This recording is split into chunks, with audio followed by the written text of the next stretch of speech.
реально из числа крымских татар это, можно сказать, нулевое количество уехавших. Да? Если кто и уехал, это те люди, которые, наверное, приверженцы были каких-то там сект, таких как Хизбут Тахир, там, ваххабиты и так далее. Да?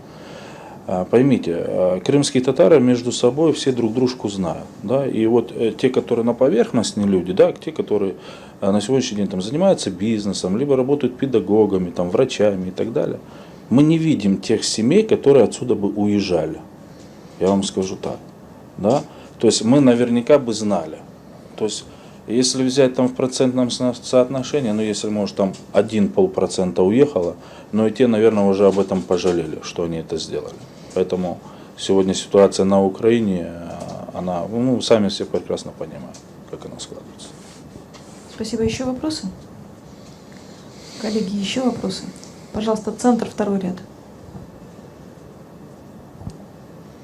Вы понимаете, мы бы их видели, этих людей активных. То есть мы на сегодняшний день с вами видим именно тех людей, которые есть верхушка Меджлиса, которые пытаются, опять же, всему миру показывать, что они управляют всеми крымскими татарами. Других людей нет. Да, может быть, молодежь, та, которая ездит, учится, выбрала себе тот или иной вуз, но она не переехала из Крыма, они, понятное дело, отучились и возвращаются на свою родину.